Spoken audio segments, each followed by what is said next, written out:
আমরা আজকে বুটস্ট্র্যাপের প্রথম ক্লাসটা শেষ করতে গিট পর্যন্ত গিয়েছিলাম। হ্যাঁ, এখন ঘটনা হচ্ছে টপিক গুলো স্টেপ বাই স্টেপ শেষ করতে হয়। একদিনে যদি সব শেষ করে দিই আসলে অ্যাকচুয়াল কোনো আউটপুট আসে না। এই জন্য আমরা ডকুমেন্টেশনে গেছি, গিয়ে বুটস্ট্র্যাপের জন্য কোনো কিছু মিসিং না হয়। আমরা লাস্ট ক্লাসে লেআউটটা শেষ করছি, রাইট? লেআউটে গিয়ে লেআউটে আমাদের কোন ডিভাইসে কি হবে এবং আমি উদাহরণ সহ এই জিনিসগুলো গেট ইউটিলিটিস ফর লেআউট এগুলো সব শেষ করছি, রাইট? তো এগুলো আর কিছু না। এখন আমরা আজকে শুরু করেছি কন্টেন্টস। এটা একটা বিগ পার্ট। কন্টেন্টসে কি কি হতে পারে, কন্টেন্টসে এগুলো কি আলোচনা করছিলাম, হেডিং টেডিং এর ব্যাপারগুলো? না স্যার। ওকে, তাহলে কন্টেন্ট মানে কি, আপনি তো লেআউটটা করলেন, রেসপন্সিভ করলেন, হ্যাঁ, মানে সাইটটা সব স্ক্রিনে অ্যাডজাস্ট হবে। এটা আমরা উদাহরণসহ দেখাইছি এবং আপনাদেরকে কাজও দিছিলাম, আপনারা কয়েকজন জমাও দিচ্ছেন। হ্যাঁ, তো এই এখন আমরা এই যে এখানে যে কন্টেন্ট গুলো রাখবো সেটা নিয়ে বুটস্ট্র্যাপ কিভাবে কাজ করে সেটা নিয়ে আমরা আলোচনা করব। তো ঘটনা হচ্ছে বুটস্ট্র্যাপ কিছু ডিফল্ট বুটস্ট্র্যাপকে যখনই আপনি কানেক্ট করে ফেলবেন স্টার্টার টেমপ্লেটটাকে, তখন অটোমেটিকলি ও কিছু ফর্ম ফ্যামিলি অ্যাড করে দেয়। সে ধরুন আমি বুটস্ট্র্যাপ স্টার্টারে যাই, আবার এই ট্যাবলেটটা নিলাম, আর বুটস্ট্র্যাপ ছাড়া একটা কিছু করে দেখি।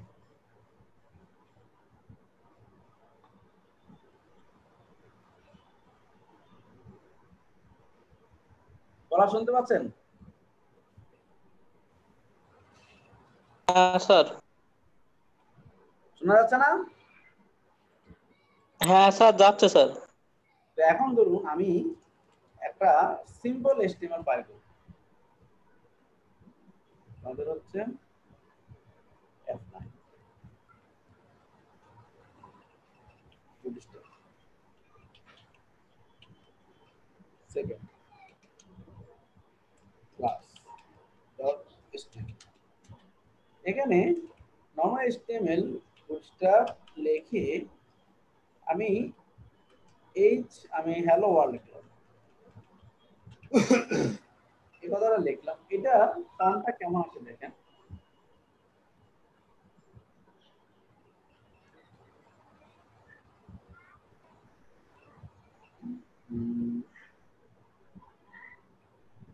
দেন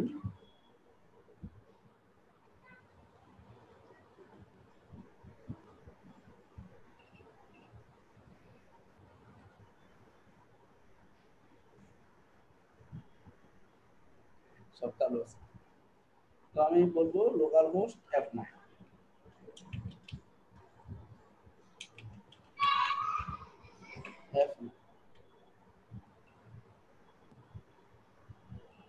তো আমি বলবো বুটস্ট্র্যাপ সেকেন্ড ক্লাস। এই ফাইলটা যখন আমি রান করবো দেখেন হ্যালো ওয়ার্ল্ড একরকম আসছে। আমি এখানে আরো কিছু দেই, এটা ধরো H1 দিয়ে দেখলাম, তাহলে একটু বড় দেখাবে।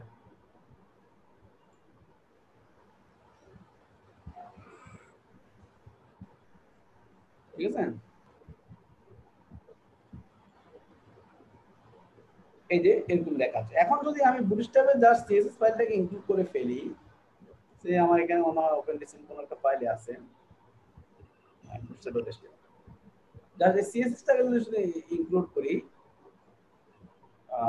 বুটস্ট্র্যাপ min.css যেটা style sheet, Google API, font awesome, এগুলো সব নাই।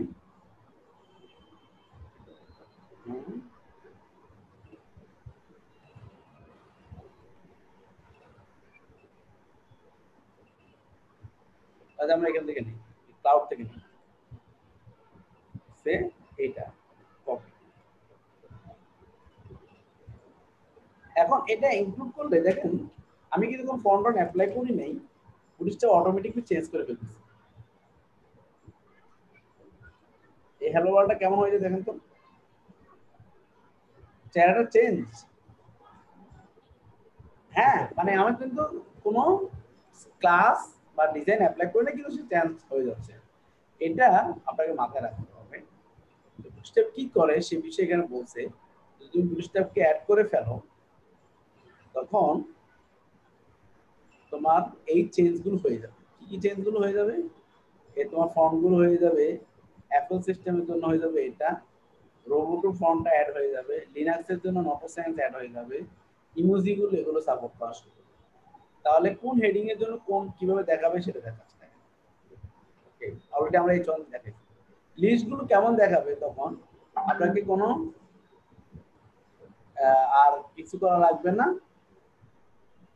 এই জিনিসগুলো লিস্টগুলো এভাবে দেখাবে।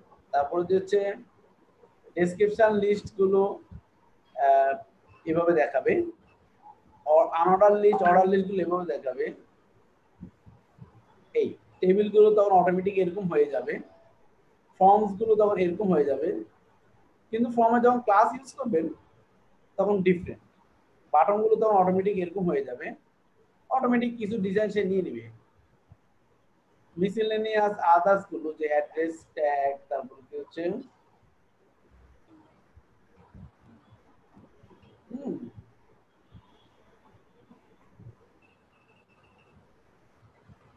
তো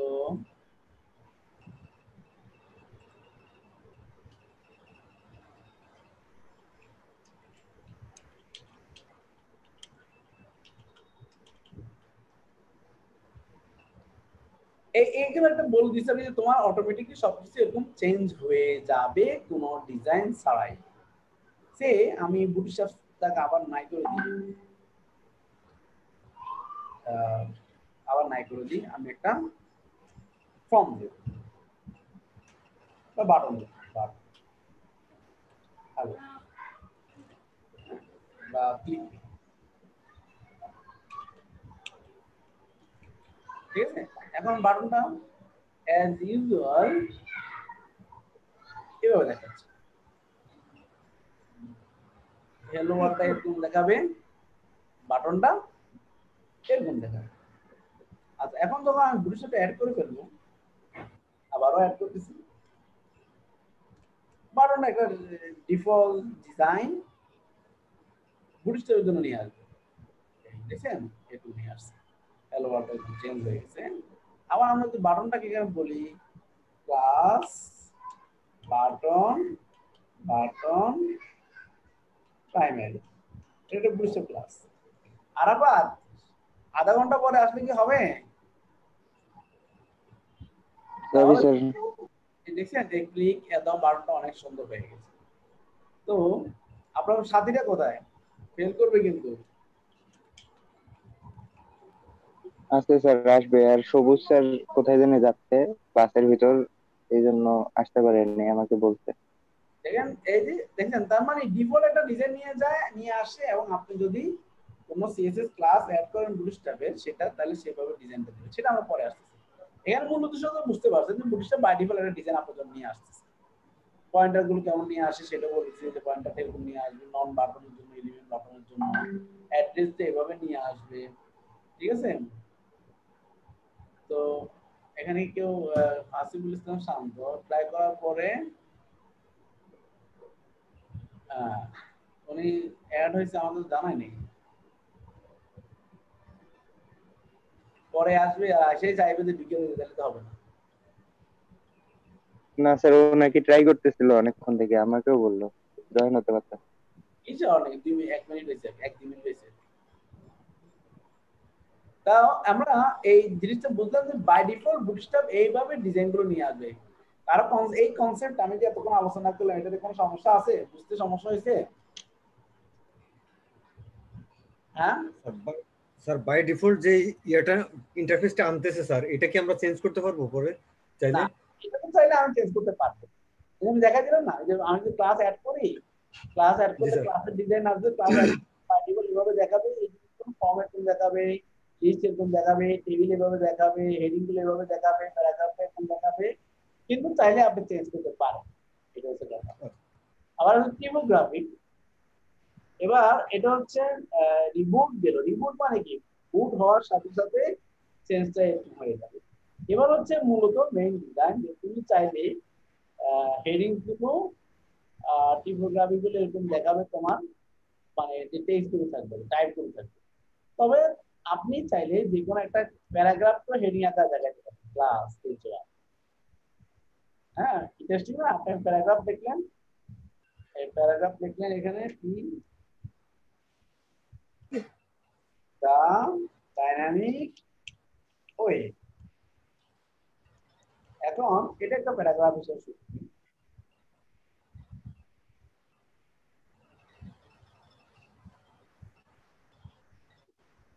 প্যারাগ্রাফ হিসেবে শো করবে।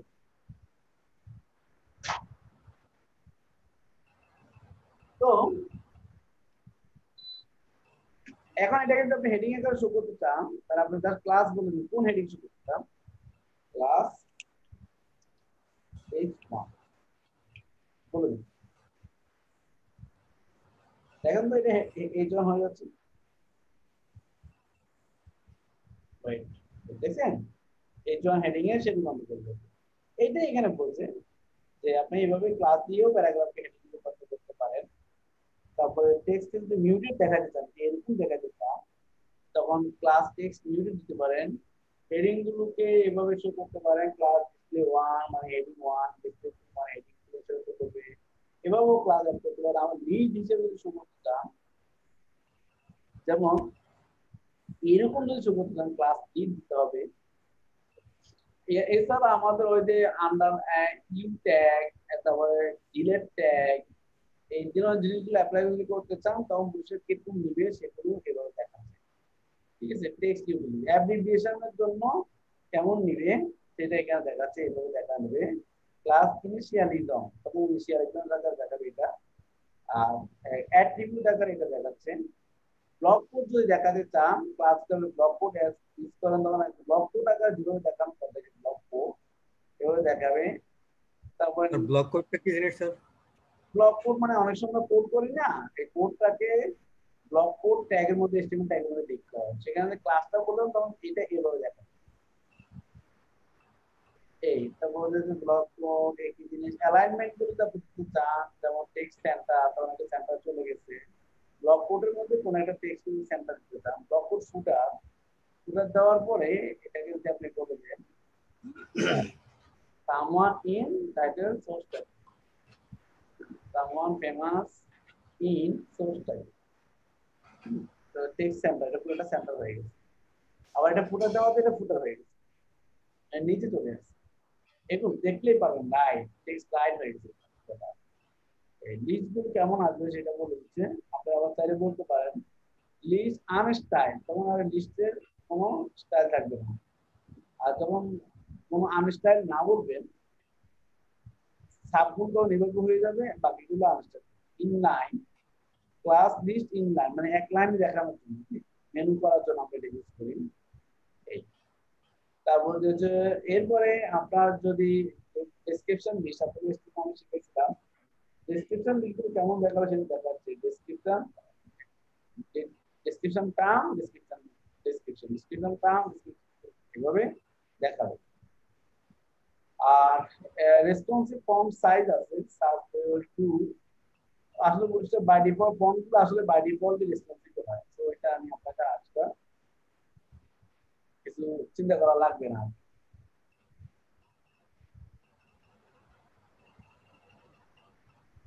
ওকে, এবার আসেন ডেমোগ্রাফিক মানে টাইপগুলো কি হবে সেটা। এবার আসেন কোড, মানে আমরা অনেক সময় ওয়েবসাইটে কোড শো করতাম, যেমন আমার ডব্লিউপি প্রোগ্রামার কোড গুলো দেখেন না, তখন তো আমরা লেস দ্যান দিতে পারি, তখন and LT and GT, and LT মানে সেমি করে এন্ড জিটি করে ইউজ করি। সেটা যদি কোড ট্যাগের মধ্যে ঢুকে যান তখন কেমন দেখাবে, এরকম দেখাবে। কোড ব্লকস আকারে দেখা যেতে পারে, এরকম দেখাবে। ভেরিয়েবল আকার গুলো এই যে ভার, ভার আকার মানে ম্যাথ শুরু করতে ভার ট্যাগের মধ্যে দেখি সেটা দেখাবে। ইউজার ইনপুট কন্ট্রোল, হ্যাঁ, কেবিবি আর কি কিবোর্ড একদম শো করতে চাইলে এরকম ব্ল্যাক দেখাবে। এই জিনিসগুলো স্যাম ট্যাগের মধ্যে রাখলে স্যাম্পল ট্যাগটা এভাবে দেখাবে। ইমেজেস গুলো কিরকম দেখাবে বুঝতে পারবেন।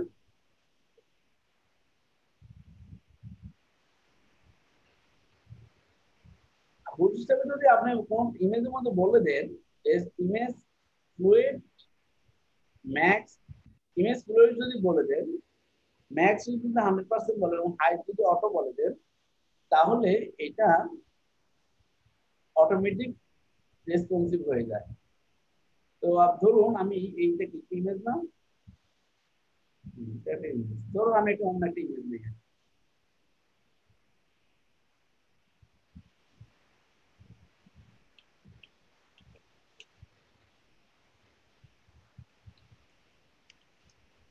ইমেজ নিই,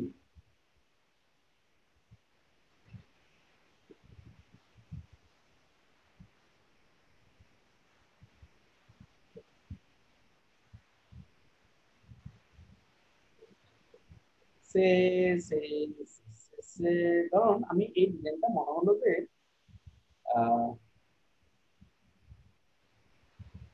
নিউ ট্যাব ওপেন করলাম, তারপরে এটাকে আমি নিব এটা ইমেজ ট্যাব, নিউ ট্যাব না বলে দেওয়া সেভ অ্যাজ,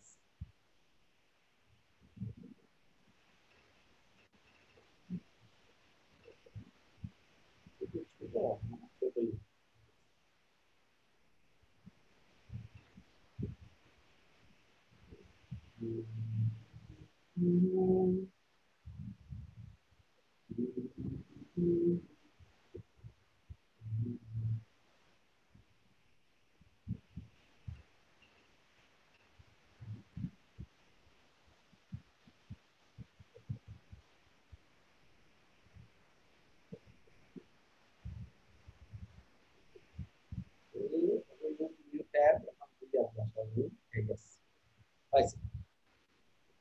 তো এই ইমেজটাকে আমি রেসপন্সিভ হিসেবে পরিষ্কার দিয়ে রাখতে চাই আর কি। হ্যাঁ, জ্যাম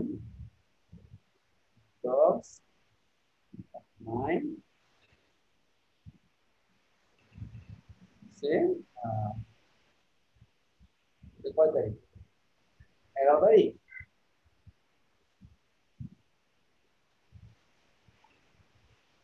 12 তারিখ, 12 তারিখ স্যার। 12, 10, 20 এটা আমি রেসপন্সিভ ডিজাইন। এখন আমি এই ফাইলটাকে আমরা প্রজেক্ট এখানে কাজ করতেছি, এবার 12 তারিখে নিয়ে যাবো।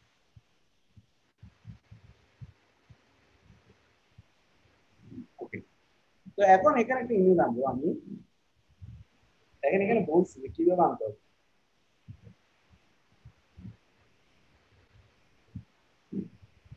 ইমেজ সোর্সটা বলবেন, যেমন ইমেজ রেসপন্সিভ সেম ফোল্ডারে ডিজাইন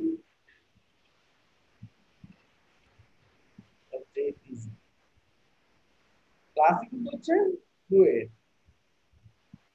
ক্লাস কি image fluid,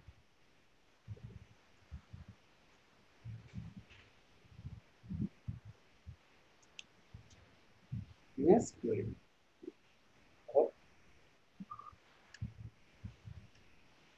image fluid. Okay, তো আমি যা এতটুকু বললাম, ওকে, তো আমরা এখন এটাকে রান করব।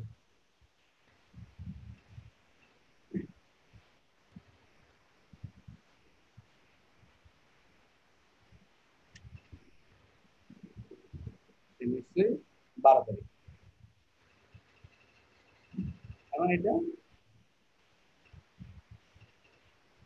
এখন আমার কথা হচ্ছে এটা রেসপন্সিভ ইঞ্জিনিয়ার সাথে চেক করা। দেখুন তো ইমেজটা স্ক্রল হচ্ছে কিনা, এত বড় ইমেজ দিলাম কিন্তু ও বাবা আমার কোন স্ক্রল আসে না, দেখেন ইমেজ ছোট হচ্ছে, বড় হচ্ছে, ছোট হচ্ছে, দেখছেন? এটা কেন হলো? এটা যদি না দিতেন তাহলে কি হতো?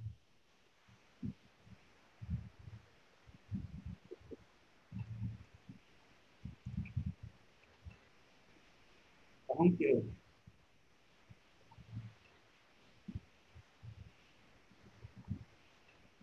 দেখেন স্কলার চলে আসছে, লক্ষ্য করছেন? এই যে স্কলার, তার মানে এই একটা ক্লাস দেওয়ার পরে সেই ইমেজটাকে রেসপন্সিভ করে ফেলবে। এটা কিন্তু আপনি নিজে কখনো পারবেন না। আমি যখন এখন রিফ্রেশ দিব, সে এই দেখছেন অ্যাডজাস্ট হয়ে গেছে, সে রেসপন্সিভ হবেই। এগুলো খুবই সহজ, কিন্তু একটু দেখলে পারতেন আপনারা। আমরা তো কেমন ধর মাথায় একটা ঢুকছে তার দেখাইতে হবে। আবার যদি আপনি মনে করেন এই ইমেজটাকে আপনি থাম্বনেল আকারে শো করবেন 200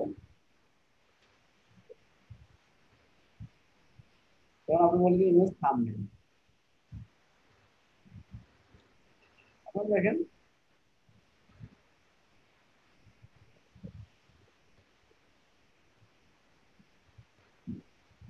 ও তখন এটা যেহেতু ইমেজটা সাইজ বড়ই আসবে, কিন্তু এটার সাইজটা আপনাকে ছোট করার জন্য ইমেজটা তখন 200 বাই 200 সাইজটাকে বলা হয় থাম্বনেল ইমেজ। কিন্তু তখন আপনাকে থাম্বনেল বলতে তখন সুবিধা হবে কি, যে এটা আপনার ছোট ইমেজ আপনাকে এর জন্য নিতে হবে, বড় ইমেজ দিলে হবে না। কিন্তু এটা অ্যাজ এ থাম্বনেল এবং রেসপন্সিভ হবে, তখন একাধিক ইমেজ আপনি অ্যাড করতে পারবেন, ফ্লোট লিখে ফ্লোট ডাইরেক্ট করতে পারবেন। এই আবার যদি আপনি মনে করেন যে রাউন্ডেড করতে চান, তখন রাউন্ডেড হয়ে যাবে। রাউন্ডেড দেখেন কোনটা রাউন্ড। পিকচার যদি ট্যাগ থাকে, সেখানে ইমেজ ফ্লুয়েড এবং ইমেজ থাম্বনেল এটা বলে দিতে পারে।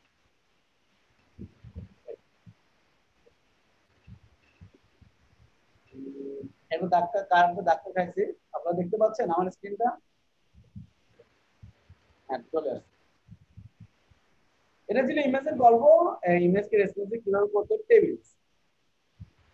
মূলত হচ্ছে থাম্বনেল ইমেজ হোক আর বড় ইমেজ হোক, ইমেজ ফ্লুয়েড ইমেজ থাম্বনেল এটা বললে বড় ইমেজ জন্য ইমেজটা রেসপন্সিভ হয়ে যাবে, থাম্বনেলের জন্য ইমেজ থাম্বনেল আপনি টেবিলের জন্য টেবিল সিএসএস ক্লাস যখন টেবিল দেন তখন এরকম হয়ে যাবে।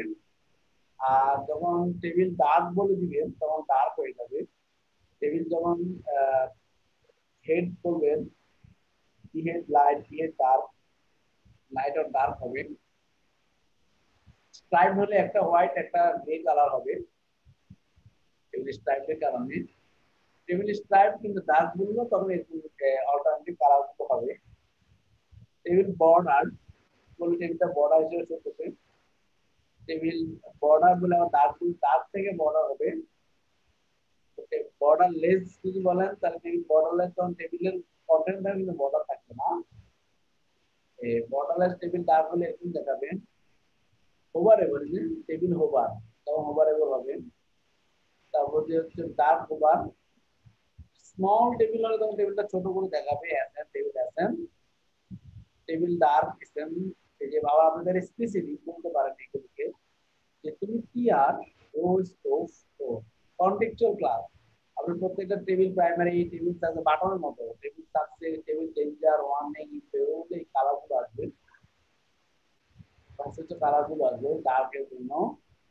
তারপর হচ্ছে ক্যাপশন যদি অ্যাড করতে চান লিস্ট অফ ইউজার্স, তখন এই যে টেবিল ক্যাপশন অ্যাড করতে পারেন আপনি।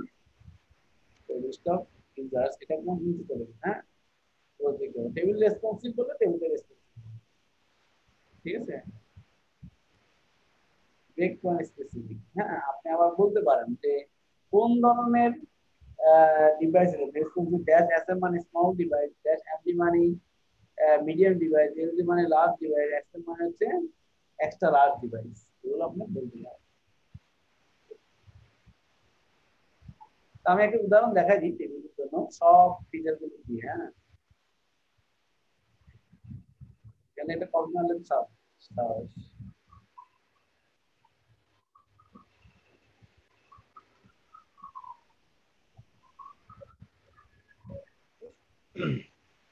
না, যেমন এই এক্সাম্পলটা আমি দিই, সে আমি সব ফিচার বলবো।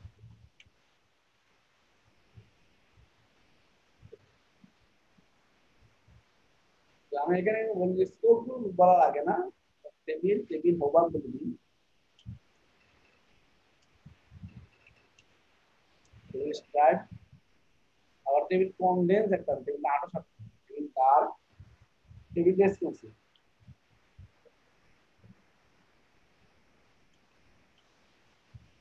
টেবিল রেসপন্সিভ সাইজটা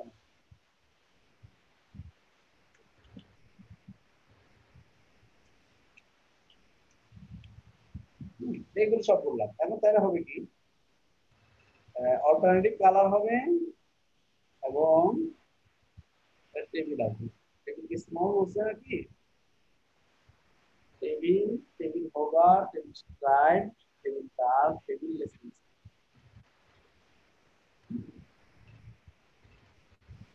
তারপরে হচ্ছে এটা পুরোটা আসবে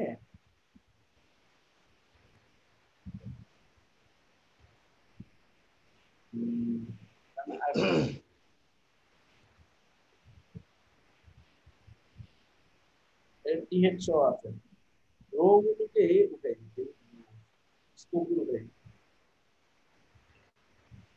স্কোপ এই জন্য সমস্যা হচ্ছে রো তো সবগুলো দেওয়া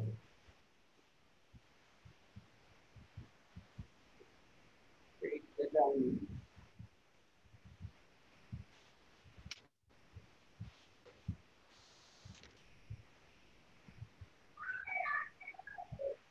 এই আবার তো আমি সিজি করলাম না এখানে যেটা আছে কি কল টেবিলটা টেবিল আছে তো নরমাল টেবিলের যে ডিজাইন সেটা আছে এই যে পুরোটা আছে হ্যাঁ আমি এটাকে ছোট করলে কি হবে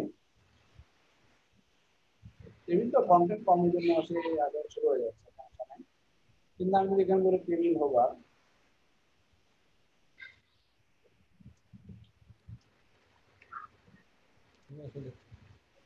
হোভারে বুঝছেন এটা হোভার হতে এখানে দুটো দেখি না দুটো আবার হোভারে বলা হয় কেন হয় নাই কারণ হচ্ছে এই বডিটা এখানে এটা 8টা টেবিল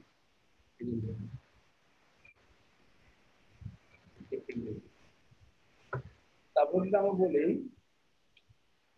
টেবিল বল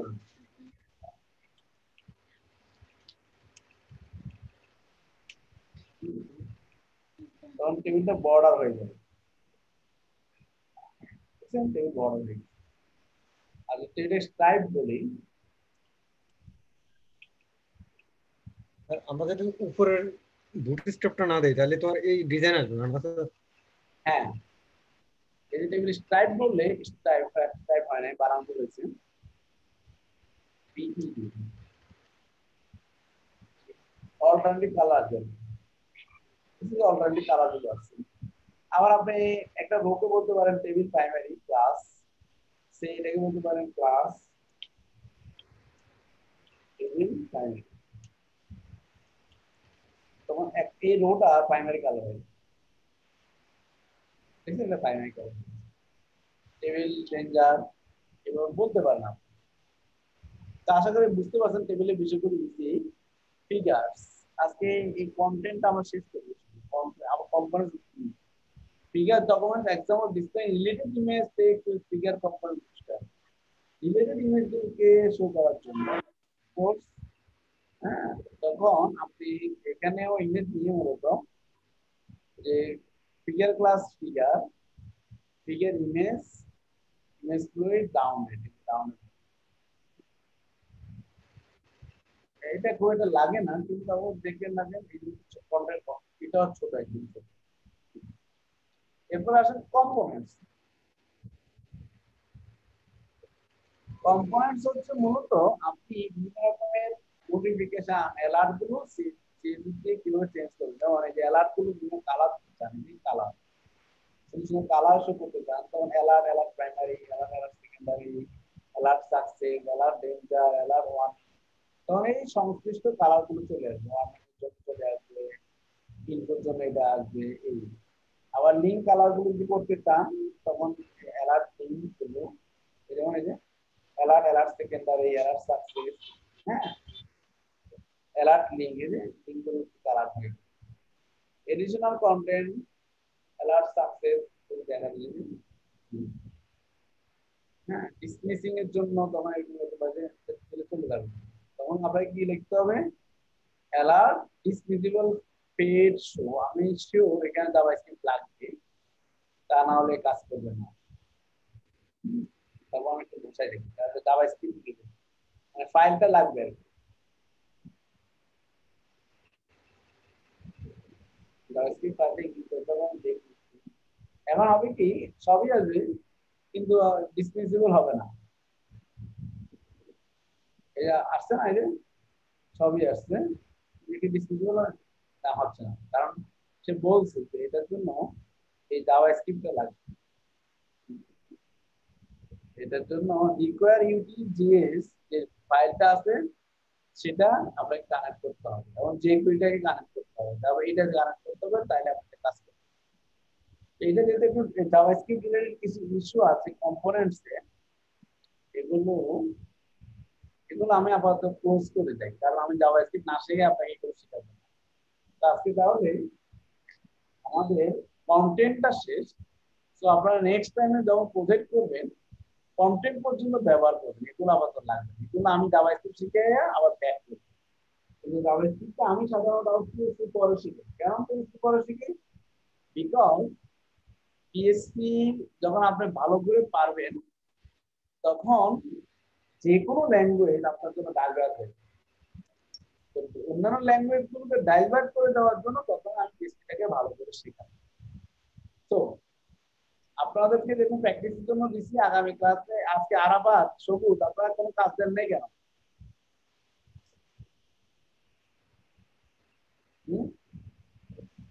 জবাব চাই, আরাফাত, সবুজ, এটা কি আছে? নাই তো, এটা তো চলে গেছে। আরাফাত আছে। হ্যালো আরাফাত, শুনতে পাচ্ছেন? আমার মাইক বন্ধ, ক্লাসে অ্যাটেন্ড করে চলে গেছে। যাই হোক, তো